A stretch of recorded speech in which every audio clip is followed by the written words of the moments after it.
Welcome to Choice Classic Radio, where we bring to you the greatest old-time radio shows. Like us on Facebook, subscribe to us on YouTube, and thank you for donating at choiceclassicradio.com.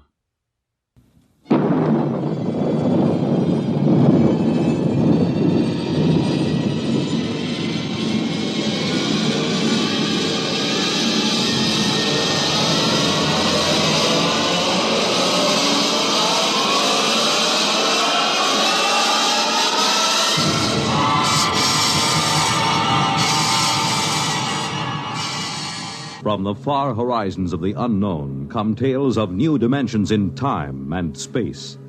These are stories of the future, adventures in which you'll live in a million, could be years, on 1,000 maybe worlds. The National Broadcasting Company, in cooperation with Galaxy Science Fiction Magazine, presents X minus 1.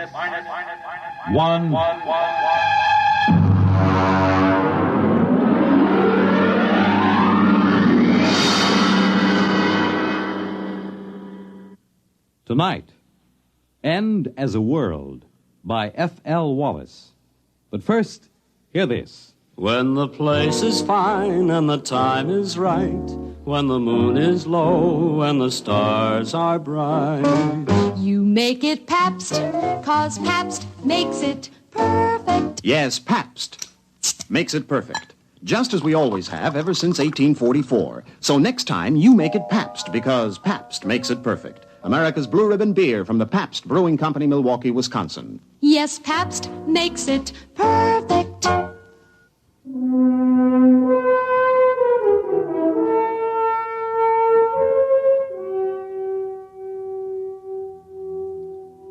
Now, X minus 1 and End as a World. I saw it on the doormat in the front porch. The boy had made a lucky throw, and the paper was spread out neatly on the doormat facing me as I came out of the screen door. The headline was black across the top. They used the big type, the kind they use for presidential elections or when the town all-star Little League team won the national championship.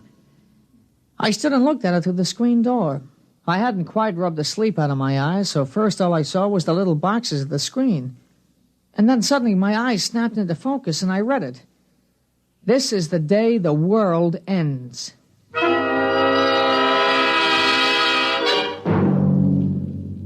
Pete, come in and eat your breakfast. Well, just a minute, Ma. Now, you leave the newspaper alone. You can read it later. Come on now, the eggs are getting cold. Yeah, but Ma, it's today. Well, what's today? Well, look at the headline. That's the only thing on the front page. Well, look. This is the day the world ends. Oh, that. Well, world's end or no, I won't have you eating cold scrambled eggs. Now, you sit right down and eat your breakfast.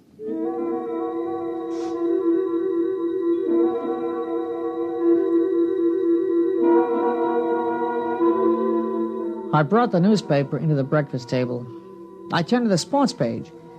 The Dodgers were winning or losing, I forget which, and UCLA was strong and was going to beat everybody they met that fall. An H-bomb had been tested in the middle of the Pacific, blowing another island off the map, just as if we had islands to spare. Ordinarily, that would be on the front page, but not today. Now, don't get the newspaper in the egg yolk. All right, Ma. Want some toast? Peter, do you want some toast? All right, Ma.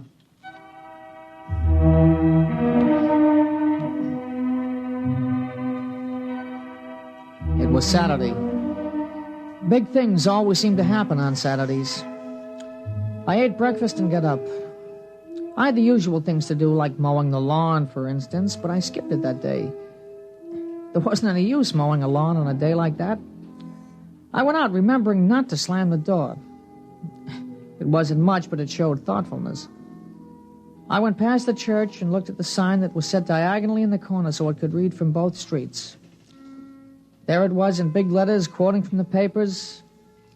This is the day the world ends. Dr. Davidson scheduled a prayer meeting for the calculated time. It was a bright day. People were out walking or just standing looking at the sky. It was too early to look up. Hey, Pete! Pete, here you are! Catch! Here! Hey! Who showed you how to throw a football? Here, get this! Hey, nice pass. Here you are, lateral.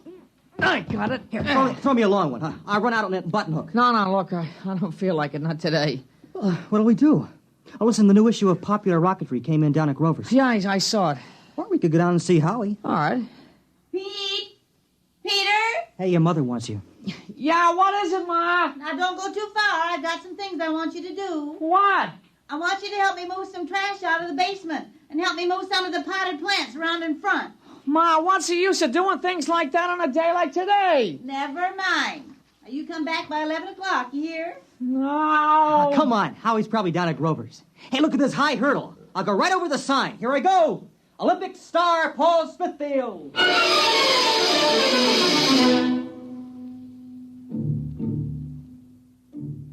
He went up over the sign easily. Paul's on the track team in high school. I looked at the sign again as he went over the top. This is the day the world ends. They never said more than that, not in the newspapers or in the signs painted on the brick walls. They wanted it to hang in our minds, something we couldn't quite touch, but we knew was there. We walked along down Green Street toward Grover's. Oh, what do you think of it? What? You know, today. I don't know. What about you?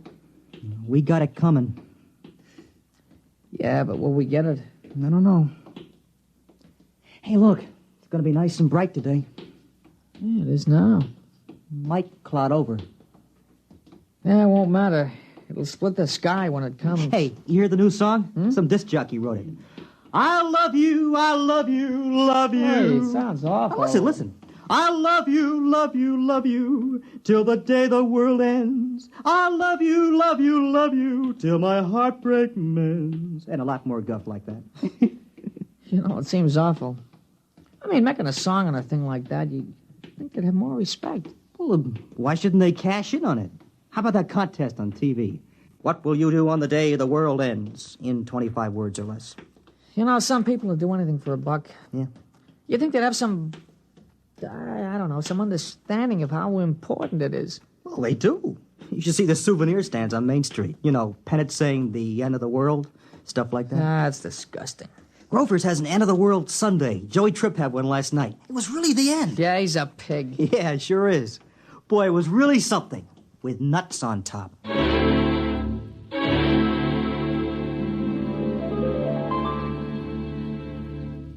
You're listening to End as a World, tonight's attraction on X-1.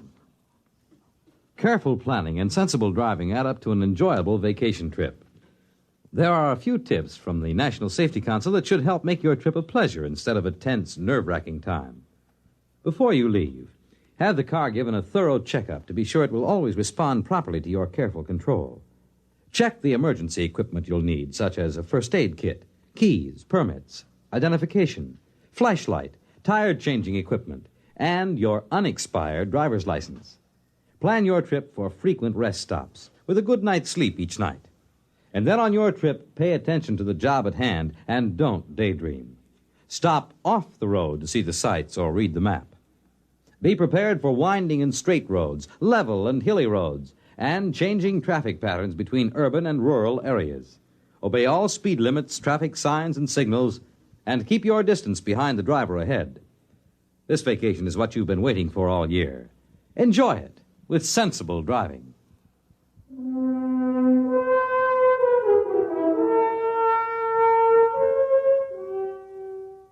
Now back to X-1 and End as a World. We went on to find Howie. He's a little guy, but he can throw a football further and faster than anybody else on the team. Howie was carrying a model of a rocket ship, carbon dioxide powered. Hey, let's see the model, Howie. Doesn't work. Well, what'll we do? I don't know. We could play Salugi. No, I left the football over at Pete's. Oh, might as well just sit down on the grass. Okay. Hey, I wonder if it'll really come. Yeah, where will the president watch it from? He should have a good view from the White House. No better than us right here. What about Australia? Will they see it over there? They'll see it all over. Africa, too. And what about the Eskimos? Doesn't matter whether they actually see it or not. It'll come to everyone at the same time. Yeah, how about that? Everybody. Not just in this town, but all over. Wherever there are people and even where they're not. You know what I keep thinking about? What? I keep thinking about the man who made the H-bomb.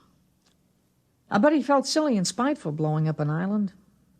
I mean, somebody might have wanted to live on it if he just left it there, you know? Yeah, bet he'd feel pretty small with his old H-bomb after today. Pow. My mother's over at the church praying. And what for?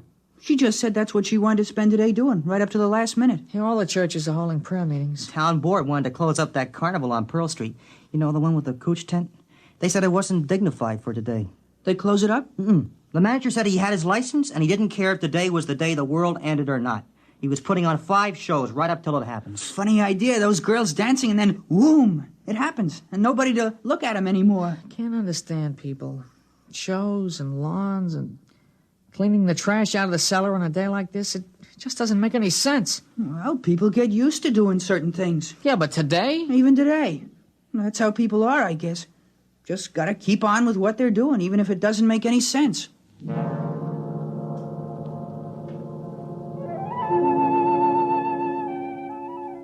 Now, we talked about it for a while, but we talked it out long ago. There was really nothing new we could say. Every once in a while, we'd look up at the sky, but it wasn't going to come until it got here. Finally, I went home for lunch. Now, you sit still and eat your lunch. Oh, Ma. It'll happen without your help. It's going to be all right. You think so? I think so. I'll give you your allowance now. Yeah, but Ma, it's only Saturday. I don't get my allowance Well, until... I'll give it to you today anyway. You might as well spend it this afternoon downtown. Gee, thanks, Ma. All right, I won't keep you over lunch. You can run uptown and watch it from there. Okay, Ma. You gonna go? Of course I'm not. Why should I get into that mob? I can watch it just as well from here.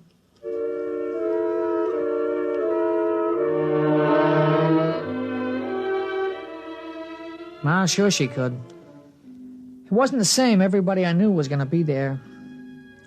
I changed my shirt before I left. I took a rag and wiped the dust from my shoes. I wasn't trying to be fussy or dressed up or anything. I just thought I should do it. I walked uptown slow because there was lots of time to kill. There was shade and sun on the streets and a few big clouds in the sky. I never knew how slow a day could pass. I suppose I should have slept late in the morning and kept busy doing something. Well, this was worse than putting on a uniform and waiting till game time. At least there was a coach on the field to let you know what to do as you ran through the drill. I ran into Paul at the corner of Cross and Chestnut. Hey, you nervous? No. Why should I be? You mean you're not in suspense? If only we had some way of knowing for sure. Radio, maybe. Oh, there's no radio. The calculations have been checked. Yeah, but maybe there's something we forgot or don't know. A lot of things can go wrong. Hi, fellas. Well, hi, Howie. You want to go down to Grover's and get them molded? I don't know. Oh, we've still got lots of time. We won't miss anything.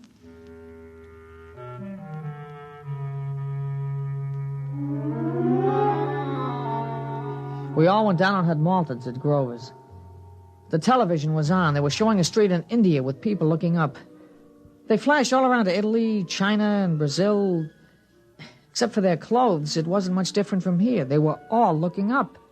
Well, let's get outside. I haven't finished my malted. What's the difference in a day like today, huh? I want to finish my malted.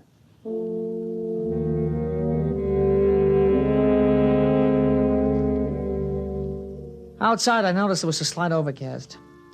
The big billowing clouds had passed, but this was worse. I hoped that it would clear away in time, not that it really mattered. Hey, it's a pretty big crowd for a Saturday, huh? Well, this isn't a usual Saturday. What time is it? I don't know. You got to watch, Paul? No. We can see the clock on the merchant's block from the corner. Come on. Hey, it's Ginny Wexelberg. You see her over there? Hey, how'd you like to spend a day with her? That'll really make it a big day, huh? Oh, you don't need that old Ginny Wexelberg to make this a big day. After today, a blind 15-year-old kid isn't going to seem so important. After today, nothing's going to seem important, huh? Well, there's the clock. We still got plenty of time.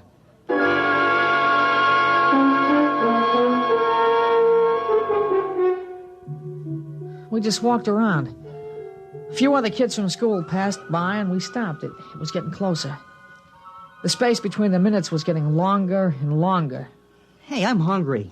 I want to go back and get a candy bar. You're crazy. It's almost time. I got a couple of minutes. Look. Well, you just had them altered. I don't know. I'm hungry.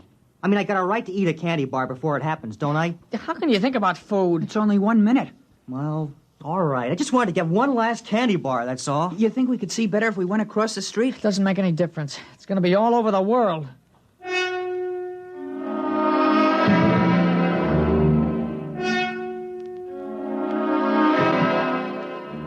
There was still a minute to go, and I kept wondering if there'd been a miscalculation. Now we were all looking up. All over the world, people were looking up. It was quiet. You could hear them breathing. I sneaked a look across the street. Ginny Wexelberg was staring up, and she was crying. I kept wondering why a pretty girl like that should be crying. And then, just as I looked back at the sky, it happened.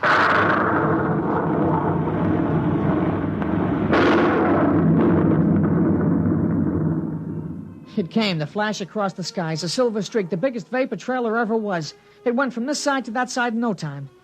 It split the sky and was gone before the shockwave hit us. Nobody said anything. We stood there and shivered and straightened up after the rumbling sound passed. You know what? It's going to go around the whole world. Well, he did it. Yeah, he did it. Yeah, he sure did. All the way to Mars and back. Safe and right on schedule. You realize that? He did it! He did it! The first trip to Mars! He's back! He's safe!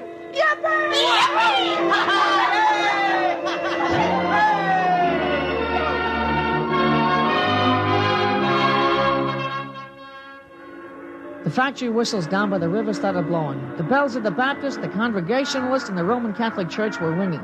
We were all jumping up and down, shouting, screaming, laughing as the vapor trail slowly faded into the overcast. I grabbed a hold of somebody next to me, and all of a sudden I realized it was Ginny Wexelberg, and she kissed me, and I kissed her back.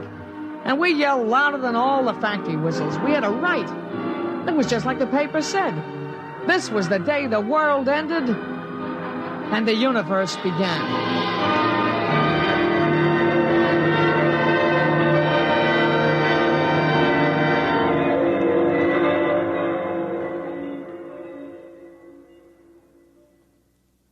This is Fred Collins, and I'll be back with a word about X-1 in a moment. Hi, this is Walter O'Keefe. You know, they say there's nothing new under the sun, and maybe that's true, but there is something new under the moon, and that's Nightline. In Nightline, we think we found the way to use the intimacy as well as the lightning-fast maneuverability of radio in an hour-and-a-half package of high-voltage, different entertainment. We found the way to make the airwaves your magic carpet to wherever big things are happening. Anywhere in the country, for that matter, anywhere in the world. Now, let's say that your favorite comedian is performing at a Las Vegas nightclub. He's packing them in, and you've really got to have connections to get a table. Well, Nightline is that connection, and your radio is your ringside table. More things than you'd believe are happening in the so-called still of the night, and Nightline is your line to exciting entertainment after dark. My feeling is Nightline marks a new era in nighttime entertainment. Tune us in tonight over most of these NBC stations. You have just heard X-1, presented by the National Broadcasting Company in cooperation with Galaxy Science Fiction Magazine, which this month features William Morrison's novelette, The Sly Bunger Hop. To Colmer, it was the chance of a lifetime. He could hear opportunity knock.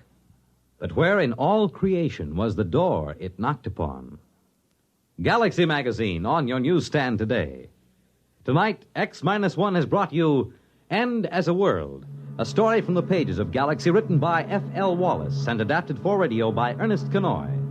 Featured in our cast were Jack Grimes as Pete, Larry Robinson as Paul, Peter Fernandez as Howie, and Alice Yorman as the mother. This is Fred Collins speaking. X-1 was directed by Daniel Sutter and is an NBC Radio Network production.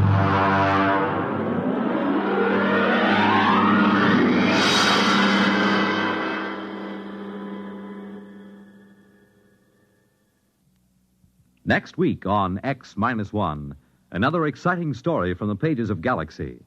The Scapegoat by Richard Maples.